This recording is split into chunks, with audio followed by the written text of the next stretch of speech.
اچھا اب آگے چلیں، سورہ اسراء 17 اس کی 34، وَلَا تَقْرَبُوا مَالَ الْيَتِيمِ إِلَّا بِالَّتِي هِيَ أَحْسَنُ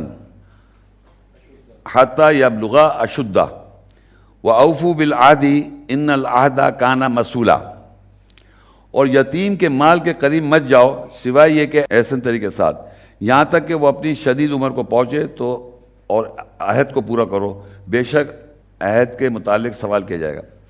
اچھا عام طور پہ جب یتیم ہو جاتا ہے کوئی شخص اور اس کے کیئر ٹیکرز ہوتے ہیں، اس کے وکیل کہہ لیں، ان کا کام یہ ہے کہ وہ جو یتیم ہے اس کے ماں باپ پیسے چھوڑ گئے یا اس کا جو بھی پیسہ، اور آپ اس کے کیئر ٹیکر ہیں، تو اس پیسے کو آپ نے، اس کے مال کو آپ نے پاس رکھنا ہے، اور اس کو جب تک وہ ایسی شدید عمر کو پہنچ جائے تو آپ اس کی کیئر ٹیک کر رہے ہیں۔ تو اللہ کہہ رہا ہے ایک اور آیت میں کہ جہاں پر اگر فرض کریے کہ آپ کے پاس کچھ پیسے کی مشکل ہے تو اس پیسے میں تھوڑا بہت آپ خرچ کر سکتے ہیں اس کی پرورش کے لیے، اور آپ کو پیسے کی کوئی پرابلم نہیں تو اس مال کو ہاتھ نہ لگائیں جو اس کا مال ہے، اور جب وہ پورا بڑا ہو جائے تو اس کے پیسے اس کو لوٹا دیں۔ ہمارے یہاں کیا ہے، یتیم کا مال کھا جاتے ہیں کیونکہ اس کا ماں باپ نہیں ہے کوئی کیئر ٹیکر، تو اس کا مال کھا گئے۔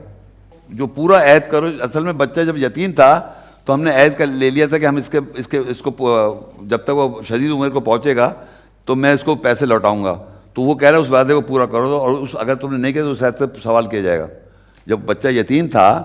تو ہم نے ایک وہ لے لی رسپانسبلٹی، اس بچے کا میں اس کو پالوں گا، بڑا کروں گا، پرورش کروں گا، اور جب وقت آئے گا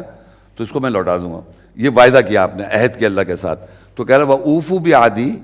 إِنَّ الْعَهْدَ كَانَ، پورا کرو عہد کو، اس عہد کے بارے میں سوال کیا جائے گا کہ اگر تم نے اس میں بے ایمانی کی۔ اب یہ جو میں بول رہا ہوں یتیم کے مال کے قریب مت جاؤ، یہ مت مال کھاؤ، تو یہ آپ سب کو پتہ ہے کہ ہمیں ایسا نہیں کرنا چاہیے۔ یہ تھوڑی کہ یہ کوئی فلسفہ ہے،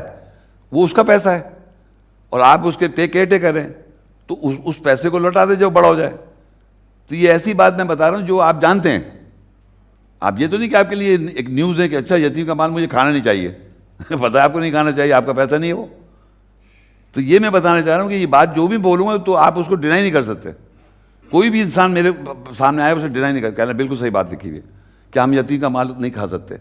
ہمیں اس کا لوٹانا چاہیے اس میں یتیم۔ اب اگر کر رہے ہیں تو گلٹ آئے گا، تو یہ گناہ ہو جاتا ہے۔ گلٹ یعنی جب بھی آپ اللہ کی بات کے خلاف جائیں گے، چاہے آپ نے قرآن میں نہیں پڑھا ہوا ہے لیکن گلٹ آ جائے گا۔ یہ وہ باتیں اگر قرآن نہیں بھی پڑھے تب بھی آپ کو پتہ ہے یہ بات، یہ ہر انسان جانتا ہے یہ بات، جو بھی پڑھ رہا ہوں میں، تو یہ بھی سمجھ میں آئے گا یتیم کا مال نہ کھائیں آپ۔